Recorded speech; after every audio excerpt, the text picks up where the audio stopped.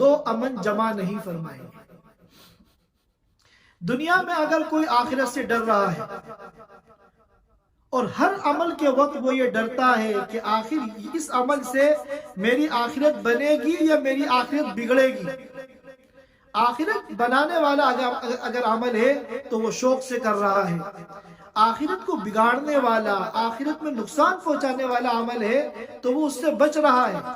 تو دنیا میں جو ڈر ڈر کے زندگی گزارے گا، ہر موقع پر آخرت سے ڈرے گا، اللہ کے عذاب سے ڈرے گا، تو اللہ تعالیٰ پھر آخرت میں اس کو امن عطا فرمائیں گے، وہاں اس کو کوئی خوف نہیں ہوگا۔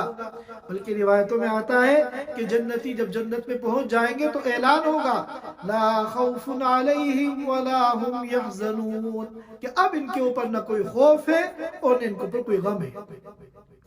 اور اگر دنیا میں کوئی آخرت سے نہیں ڈرے گا، امن ہوگا، یعنی وہ بے خوف زندگی گزارے گا، آخرت کا کوئی ڈر نہیں، کھلم کھلا گناہ کر رہا ہے، اللہ کے حکموں کو توڑ رہا ہے، اس کو آخرت کا کوئی ڈر ہی نہیں۔ تو دنیا میں جو بے خوف ہوگا، اللہ اس کو آخرت میں خائف بنائیں گے، اس کے چہرے پر ہوائیاں اڑی ہوئی ہوں گی اور وہ کیسا لگے گا؟ عبوسا قمطریرا۔ اور دنیا میں جو خائف ہوگا، اللہ تعالیٰ آخرت میں اس کو بے خوف بنائیں گے، کیونکہ اللہ کا وعدہ ہے کہ اللہ تعالیٰ کسی بندے پر دونوں جہان کے خوف جمع نہیں کریں گے۔ لہذا آج اگر ہم آخرت کا خوف اپنے دل میں پیدا کر لیں اور اس کو سامنے رکھ کے ہم زندگی گزاریں تو آخرت کے خوف سے اللہ ہمیں نجات عطا فرمائے۔ وَلَقَّاهُمْ نَضْرَةً، وہاں چہرے پہ بشاشت ہوگی، وَسُرُورًا، اور خوشیاں ہوں گی۔ اور دنیا میں اگر ہم غفلت میں زندگی گزاریں گے، آخرت کو ہوا میں اڑا دیں گے، تو پھر آخرت میں ہمارا وہ حشر ہوگا جس کا ان آیتوں میں نقشہ کھینچا گیا ہے۔ نسأل اللہ العفو والعافیہ۔ اس کے بعد فرمایا وَيُطْعِمُونَ الطَّعَامَ عَلَى حُبِّهِ مِسْكِينًا وَيَتِيمًا وَأَسِيرًا، کہ یہ دنیا میں حقوق العباد کا بھی اہتمام کرتے تھے کہ خدمت خلق کا جو موقع مل گیا اس کو ہاتھ سے جانے نہیں دیتے تھے۔ آج کل تو خدمت خلق کی بہت ساری شکلیں ہیں، بہت صورتیں ہیں۔ اس زمانے میں تو زندگی بڑی سادہ تھی، لوگوں کی ضروریات بہت محدود تھی، اور سب سے بڑا مسئلہ اس زمانے میں جو تھا وہ پیٹ بھرنے کا تھا، غربت تھی، تنگی تھی، فقر تھا۔ تو سب سے بڑی خدمت خلق جو تھی اس زمانے میں وہ یہ تھا کسی بھوکے کے پیٹ کو بھر دیا جائے، اسے کھانا کھلا دیا جائے۔ تو کبھی یہ مسکینوں کو کھانا کھلا رہے ہیں، اور کبھی یتیموں کو کھانا کھلا رہے ہیں، کبھی اسیر قیدیوں کو کھانا کھلا رہے ہیں۔ علی حبہ فرمایا کہ مال کی محبت اور رغبت اور حاجت اور ضرورت کے باوجود دیکھیے ایک بندہ ایسا ہے جس کے پاس بے پناہ دولت ہے، کروڑوں کا مالک ہے، اگر اس نے 10 ریال کا کسی کو کھانا کھلا دیا تو اس سے اس کی مال و دولت پر اور اس کے تمول پر کوئی فرق نہیں پڑتا، تو گرچہ اس کا بھی اس کو ثواب ملے گا، لیکن اصل ثواب اور زیادہ ثواب اس وقت ملتا ہے کیونکہ جب انسان اس مال کو خرچ کرے کہ جس مال کی اس کو ضرورت ہے، کہ اگر وہ اللہ کے راستے میں خرچ کر دے گا، کسی ضرورت مند کو دے دے گا تو اس کی مالی حالت پر فرق پڑے گا۔ جہاں اللہ کے راستے میں خرچ کرنے سے آپ پر فرق پڑتا ہے اس کا اجر و ثواب بھی بہت زیادہ ہوتا ہے۔ چنانچہ حدیث پاک میں آتا ہے اللہ کے رسول صلی اللہ علیہ وسلم نے اس صدقے کے بارے میں جس کا اجر و ثواب بہت زیادہ ہے فرمایا وَأَن تَصَدَّقَ وَأَنْتَ صَحِيحٌ شَحِيحٌ تَخْشَى الْفَقْرَ وَتَرْجُو الْغِنَى، کہ تم اس حال میں خرچ کرتے ہو کہ تم خود صحت مند ہو اور دنیا کی بھوک ہے، تمہیں رغبت ہے اور تمہیں فقر کا ڈر ہے کہ کہیں اگر میں خرچ کر دوں گا تو میں غریب نہ ہو جاؤں، اور تمہیں مالداری کی چاہت ہے، امید ہے۔ ایسے حالات میں بھی جب تم خرچ کرتے ہو تو اس وقت اللہ تعالیٰ جو اجر دیتے ہیں وہ بہت غیر معمولی اور بہت زیادہ ہوتا ہے۔ ایک واقعہ تو میں نے اس سلسلے کا حضرت علی رضی اللہ تعالیٰ عنہ کا نقل کیا تھا پچھلی مجلس میں، اور ایک واقعہ امام بیہقی نے نقل کیا ہے، اور وہ عبداللہ ابن عمر رضی اللہ تعالیٰ عنہ کا ہے کہ عبداللہ ابن عمر رضی اللہ تعالیٰ عنہ وہ بیمار تھے، اور آپ جانتے ہیں جب انسان بیمار ہوتا ہے تو کسی چیز کے کھانے کا جی نہیں چاہتا، ان کو انگور کا شوق ہوا، اور اس زمانے میں انگور نیا نیا بازار میں آیا تھا۔ جب نیا نیا بازار میں کوئی پھل آتا ہے تو کافی مہنگا ہوتا ہے، تو ان کی اہلیہ نے چند درہم دے کر خادم کو بھیجا کہ بازار سے انگور لے آؤ، کیونکہ یہ انگور مانگ رہے ہیں، جو بھی کھانے کو دیا جائے کھاتے نہیں ہیں، انگور مانگ رہے ہیں، شاید انگور کھا لیں۔ وہاں سے ایک فقیر جو ہے وہ اس خادم کے ساتھ ساتھ ہو گیا، دروازے تک پہنچ گیا، اور اس نے کہا کہ اللہ کے نام پہ مجھے دے دو۔ تو عبداللہ بن عمر رضی اللہ تعالیٰ عنہ نے جب فقیر کی آواز سنی تو کہا کہ یہ انگور اسی کو دے دو۔ اب ظاہر ہے کہ اتنی زیادہ فراوانی تو ہوتی نہیں تھی کہ بار بار خریدے، لیکن ایک بیوی کو جب شوہر بیمار ہو تو اس کی آخری کوشش ہوتی ہے کہ اس کے پیٹ میں کچھ چلا جائے، تو ان کی اہلیہ نے پھر چند درہم دے کے خادم کو بھیجا اور کہا کہ جاؤ انگور جو ہے لے کر آؤ، کیونکہ انہوں نے مانگا ہے، یہ انشاءاللہ اسے کھا لیں گے۔ اب ایک یتیم تھا، اس نے دیکھا کہ انگور ان کے گھر میں آ رہا ہے، وہ پیچھے پیچھے دروازے پہ آ گیا کہ اللہ کے نام پہ دے دو۔ عبداللہ بن عمر رضی اللہ تعالیٰ عنہ نے جب اس کی آواز سنی تو رغبت اور خواہش کے باوجود انہوں نے کہا کہ نہیں، انگور اس کو دے دو، چنانچہ وہ انگور بھی اس کو دے دیا گیا۔ پھر انہوں نے چند درہم دے کے خادم کو بھیجا۔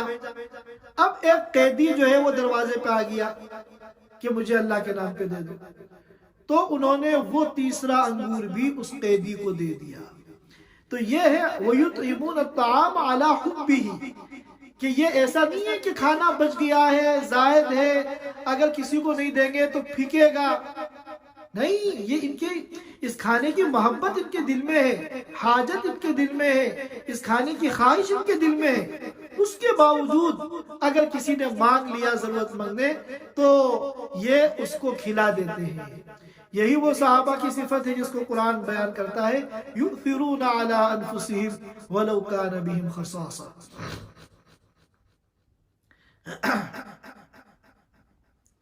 اس کے بعد اللہ تعالیٰ نے ان کی یہ صفت بیان کی۔ یہ ایسا نہیں ہے کہ کسی کو اگر کھلا دیا تو اب اس کا عوض، اس کے عوض کے متمنی ہو کہ یہ بھی میرے اوپر کوئی احسان کرے، یا میرے احسان کا لوگوں میں چرچا کرے، تذکرہ کرے، یا کم از کم مجھے تھینک یو بولے، کہ نہیں، وہ زبان حال سے کیا کہتے ہیں، یعنی ان کے دل کے جذبات کیا ہیں۔ یہ ضروری نہیں ہے کہ وہ یہ بات اپنی زبان سے کہیں، زبان قال سے، بلکہ یہ ان کے دل کے جذبات کی اللہ ترجمانی فرما رہے ہیں۔ انما نطعمکم لوجہ اللہ، کہ ہم جو تمہیں کھلا رہے ہیں یہ اللہ کی رضا کے لیے، لا نرید منکم جزاء ولا شکورا، ہم تم سے نہ کوئی بدلہ چاہتے ہیں کہ تم بھی اس کے بدلے میں ہمیں کوئی ہدیہ دو، اور نہ ہم شکر گزاری چاہ رہے ہیں کہ ہمارا شکریہ ادا کرو۔ آج کل ہم دنیا میں کسی کو ہدیہ دیتے ہیں، گفٹ دیتے ہیں، تو ظاہر ہے کہ اگر ہمارے عمل میں اخلاص ہے تب تو یہ بہت بڑی عبادت ہے، خاص طور پر اگر ہم رشتہ داروں کو دے رہے ہیں تو صلہ رحمی ہے۔ لیکن اگر اخلاص نہیں ہے تو ہمارے اس گفٹ کی اللہ کی نگاہ میں کوئی قیمت نہیں ہے۔ اب ہم جب ہدیہ دیتے ہیں رشتہ داروں کو تو بھی چاہتے ہیں کہ وہ ہمارا شکریہ ادا کریں، یا کسی موقع پر ہم اگر ان کے یہاں جائیں تو وہ بھی ہمیں ہدیہ دیں۔ ہم ان کے یہاں شادی میں گئے تھے تو ہم نے تو ان کو سوٹ دیا تھا، ہم نے تو ان کی بیٹی کو ہم نے انگوٹھی دی تھی سونے کی، آج ہمارے یہاں شادی ہوئی انہوں نے کچھ بھی نہیں دیا۔ یا یہ چاہتے ہیں کہ ہمارے اس ہدیے کا وہ لوگوں میں تذکرہ کریں، یہ نہیں کہ لے کے بیٹھ جائے، بلکہ لوگوں میں تذکرہ کریں تاکہ ہر جگہ ہماری واہ واہ ہو کہ اتنا بڑا ہدیہ انہوں نے دیا۔ یا اسی طرح ہم جب دیں تو اس وقت خوشی کا اظہار کریں، تھینک یو بولے، شکریہ ادا کریں۔ اگر یہ سب کچھ نہ ہو تو ہمارا موڈ خراب ہو جاتا ہے۔ حالانکہ اگر یہ شیطانی خیالات ہمارے دل میں آ گئے کسی کو ہدیہ دینے کے وقت، تو یاد رکھیے ہم نے اپنے ہدیے کو، اتنی عظیم عبادت کو ہم نے برباد کر دیا۔ یہ تو عبادت جب بنے گا کہ جب ہم خالص اللہ کی رضا کے لیے ہم یہ کام کریں۔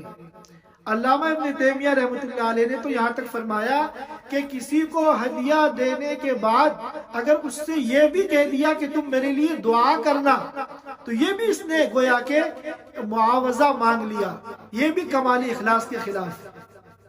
جب ہم کسی کے ساتھ کوئی بھی اچھا کام کریں تو صرف اور صرف اللہ کی رضا کے لیے کریں اور اللہ کی خوشنودی کے لیے کریں۔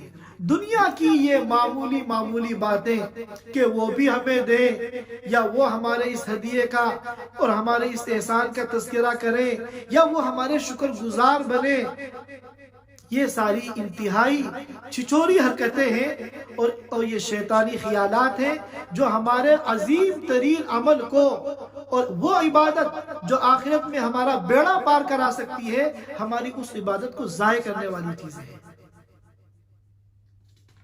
لہذا جب بھی کسی پر کوئی احسان کرو، چھوٹا سے چھوٹا احسان، بڑا سے بڑا احسان، چاہے وہ رشتہ دار ہو چاہے وہ کوئی اور ہو، تو یاد رکھو خالص اللہ کی رضا کے لیے کرو۔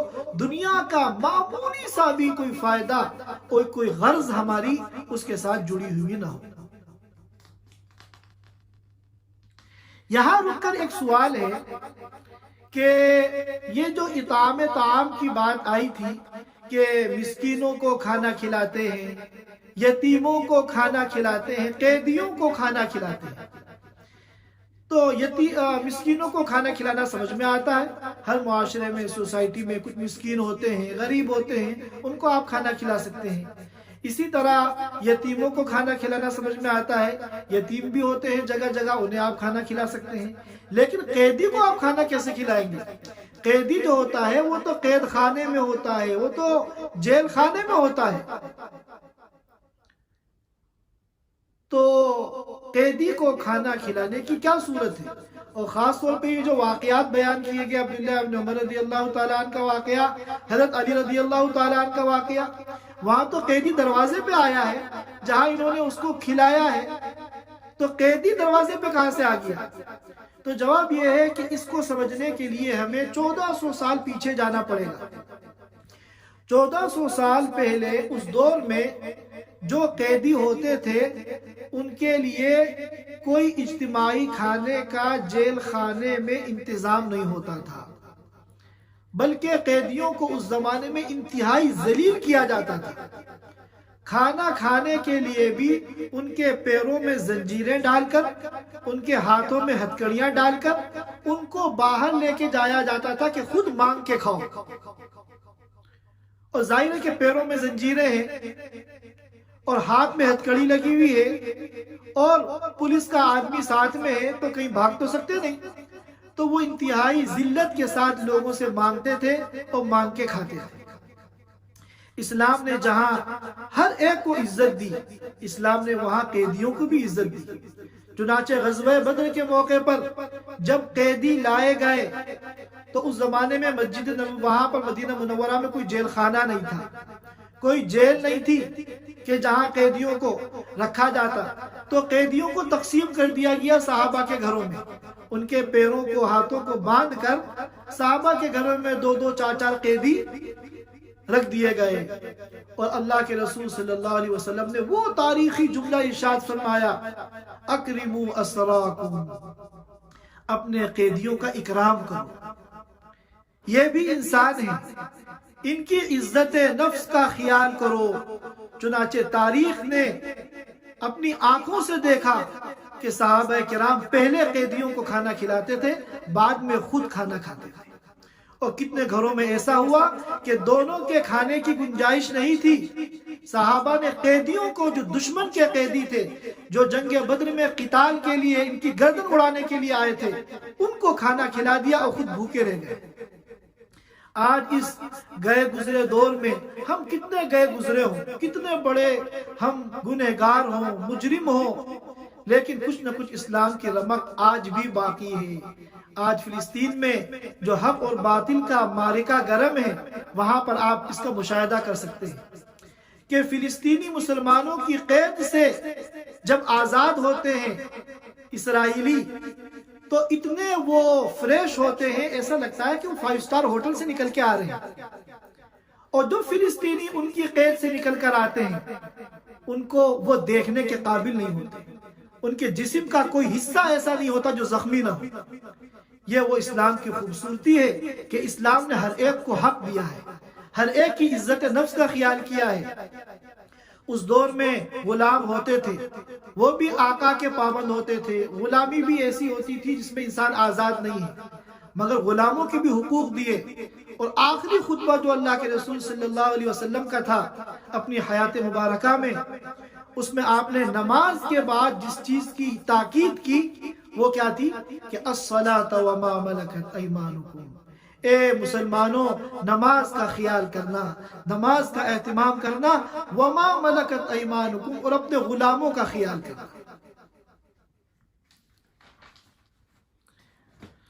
اس کے بعد اللہ تعالیٰ فرماتے ہیں فَوَقَاهُمُ اللَّهُ شَرَّ ذَلِكَ الْيَوْمِ وَلَقَّاهُمْ نَضْرَةً وَسُرُورًا، کہ جب یہ دنیا میں انہوں نے خوف کے ساتھ زندگی گزاری کہ ہر موقع پر اللہ سے ڈر رہے ہیں، ہر موقع پر آخرت سے ڈر رہے ہیں، ہر موقع پر جہنم کے عذاب سے ڈر رہے ہیں، تو اب اللہ تعالیٰ دو خوف کسی بندے پر جمع نہیں کرتا۔ اب آخرت میں یہ بے خوف ہوں گے، وَلَقَّاهُمْ نَضْرَةً، ان کے چہرے پہ فریشنس ہوگی، ان کا چہرہ جو ہے لائٹ مار رہا ہوگا، بشاشت ہوگی، اور خوشیاں ان کے چہروں پہ ظاہر ہوں گی، اور ان کو اللہ تعالیٰ جنت عطا فرمائیں گے رہنے کے لیے، اور ریشم عطا فرمائیں گے پہننے کے لیے، اور اعلیٰ قسم کے عمدہ صوفوں پر، مسندوں پر وہ بیٹھے ہوئے ہوں گے، ٹیک لگائے ہوئے ہوں گے، اور جنت کا جو ٹمپریچر ہے وہ بہت معتدل ہوگا۔ لا یرون فیہا شمسا، نہ تو وہاں دھوپ کی تپش ہوگی، ولا زمہریرا، اور نہ وہاں کڑاکے کی ٹھنڈک ہوگی۔ یاد رکھیے اللہ تعالیٰ کفار کو، مجرمین کو جہنم میں جو عذاب دیں گے وہ دونوں طرح کا ہے۔ آگ کا عذاب بھی دیں گے جس کا نام جہنم ہے، اور جہنم کی جو آگ ہے وہ دنیا کی آگ سے ہزاروں گنا زیادہ سخت ہے، اتنی سخت ہے کہ کہتے ہیں کہ اگر کسی جہنمی کو جہنم کی آگ سے نکال کر اس دنیا کی آگ میں ڈال دیا جائے گا تو اس کو نیند آ جائے گی، وہ سو جائے گا، اتنا سکون ملے گا۔ اسی طرح اللہ تعالیٰ وہاں کفار کو، مجرمین کو ٹھنڈک کا بھی عذاب دیں گے، اور ٹھنڈک کا جس جگہ عذاب دیا جائے گا اس کو زمہریر کہتے ہیں۔ دنیا کا بڑا سے بڑا کولڈ سٹور، جہاں کا ٹمپریچر -70 ہو، -80 ہو، 1 منٹ کے لیے کوئی اس میں داخل نہیں ہو سکتا، لیکن آخرت کا یہ جو زمہریر ہے یہ ایسا کولڈ سٹور ہے جہاں مائنس ہزاروں اور لاکھوں ہوگا، اور جہنمیوں کو اس عذاب کا سامنا کرنا پڑے گا۔ آج بات لمبی ہو گئی، میں انہی چند آیتوں پر آج اکتفا کرتا ہوں۔ انشاءاللہ اگلے جمعے میں ہم آیت نمبر 14 سے اپنی بات کو شروع کریں گے۔ اللہ تعالی ہم سب کو کہنے سننے سے زیادہ عمل کی توفیق عطا فرمائے۔ وآخر دعوانا الحمدللہ رب العالمین۔ Thanks for watching. Don't forget to like, comment, share and subscribe to Al Wahid channel.